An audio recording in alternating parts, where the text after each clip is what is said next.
أعوذ بالله من الشيطان الرجيم.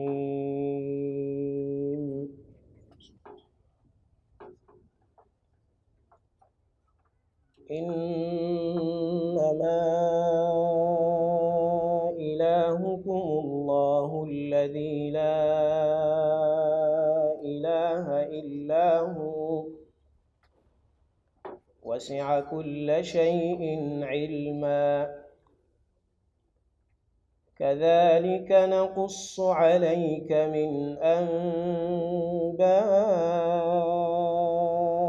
ما قد سبق وقد آتيناك من لدنا ذكرا من أعرض عنه فإنه يحمل يوم القيامة وزرا خالدين فيه وساء لهم يوم القيامة حملا. Au nom du délégué général Diène Farba Sarr empêché, permettez-moi de vous souhaiter la bienvenue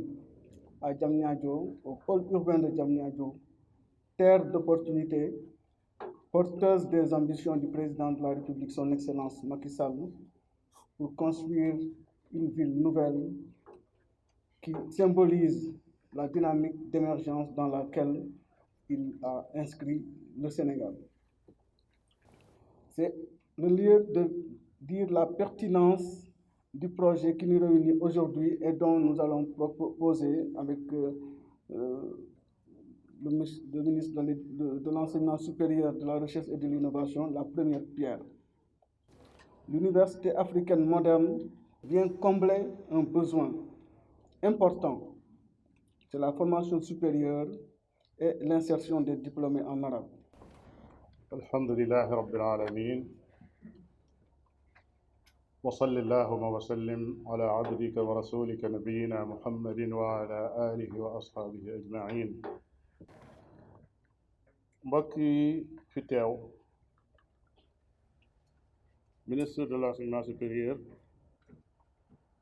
Cheikh Omar Anne ak délégation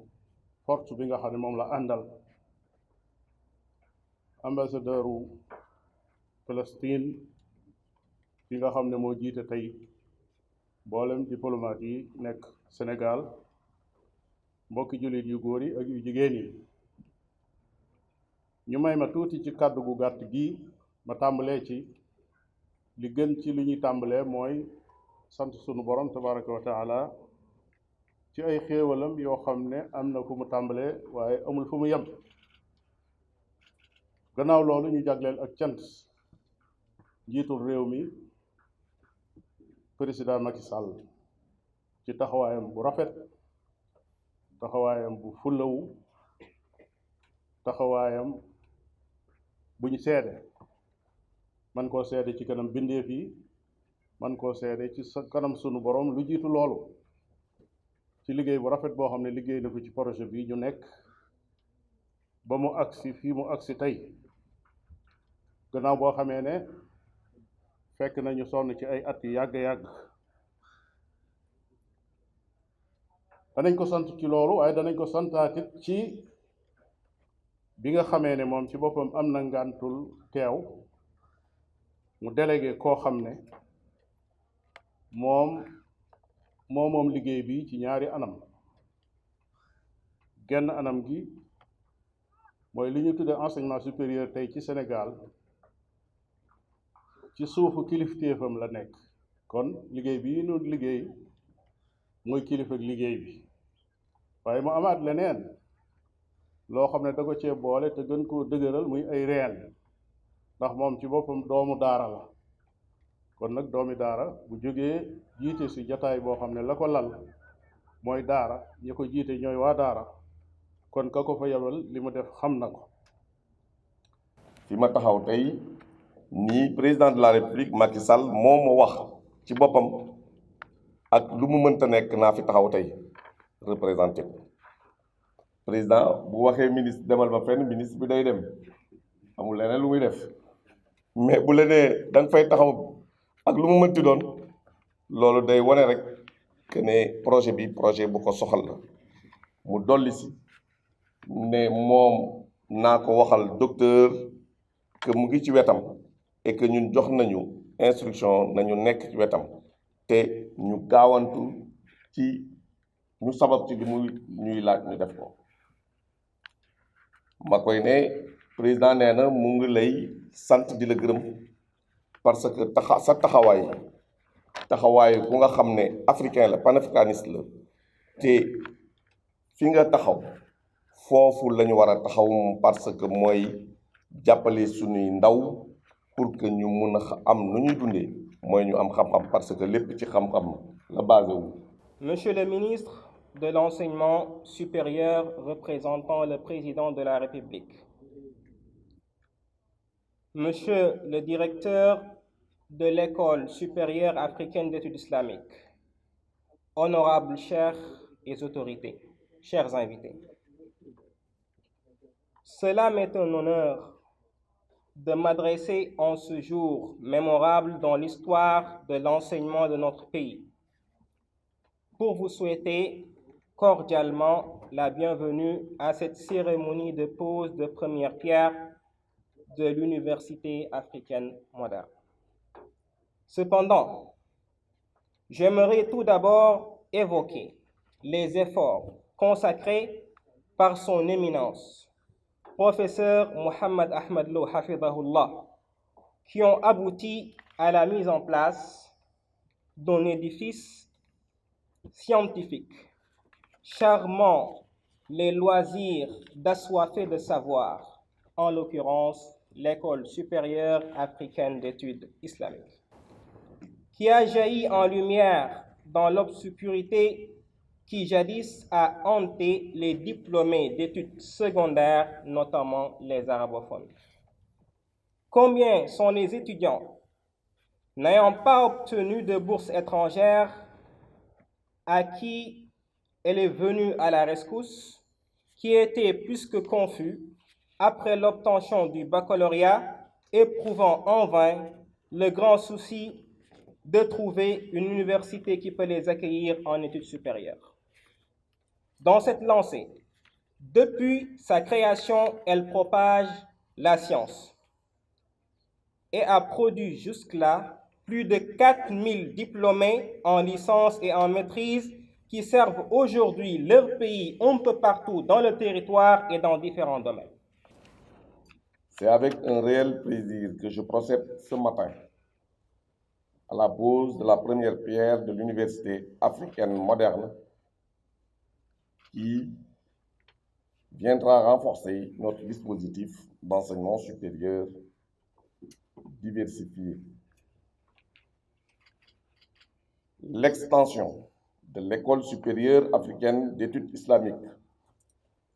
créée en 2003, pour en faire une université africaine moderne, relève d'un projet ambitieux porté par un acteur dynamique et ambitieux de notre pays et qui n'a cessé d'œuvrer pour son développement à travers son intervention dans le secteur de l'enseignement supérieur par la formation de cadres de haut niveau scientifique, aussi bien islamique que dans les autres secteurs. Monsieur Mohamed Ahmed Lo, vous venez encore une fois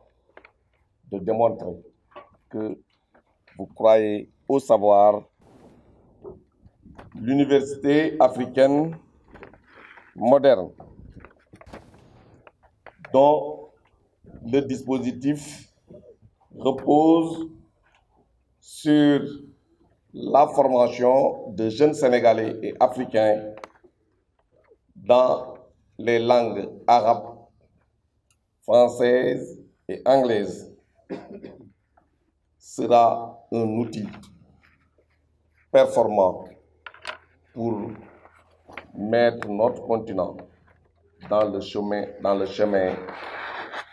de la performance. Vous l'avez rappelé tout à l'heure que le président de la République, son Excellence Macky Sall, qui m'a demandé, et j'insiste, impérativement de venir assister,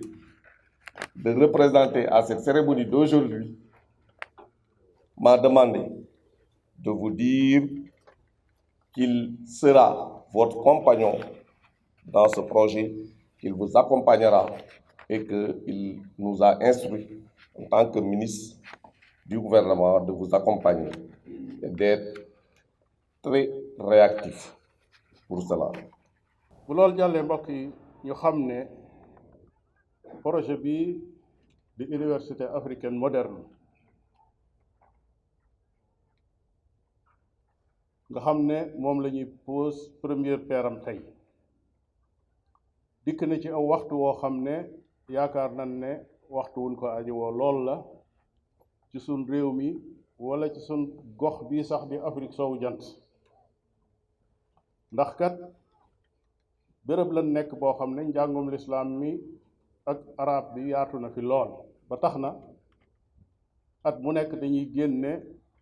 ay bachelier yu baree bari yor ay baccalauréat te duñu xam fan la ñuy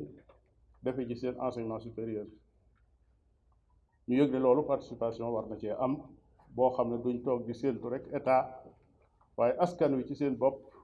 am na lu leen ci war loo xam ne war nañ koo taxawee suñ xoolee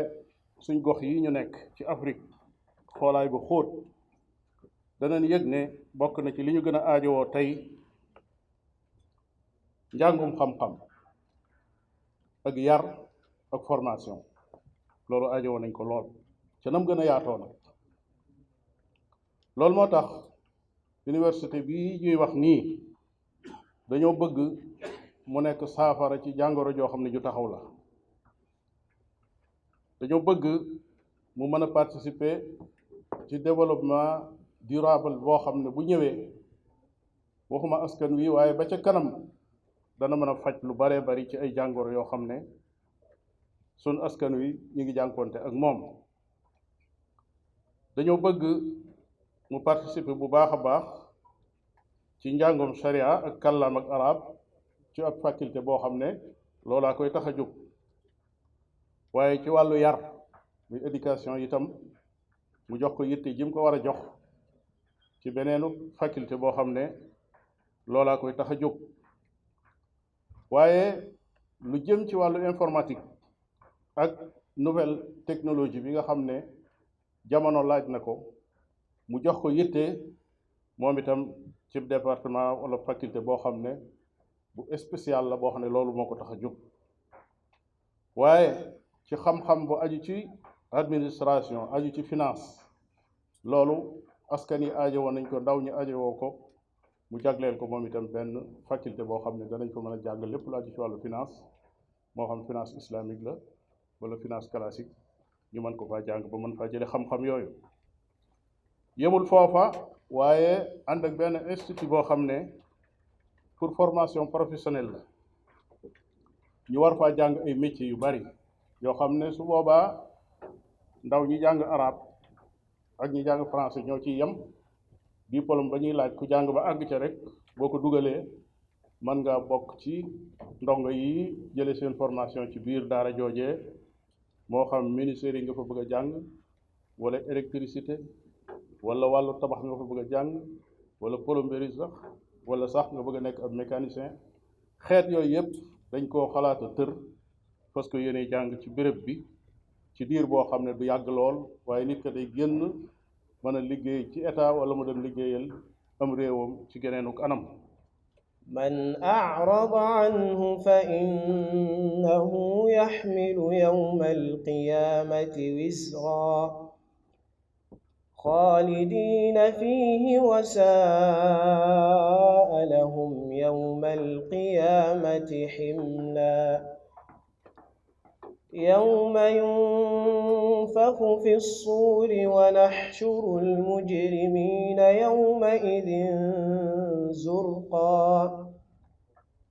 يتخافتون بينهم إن لبثتم إلا عشرا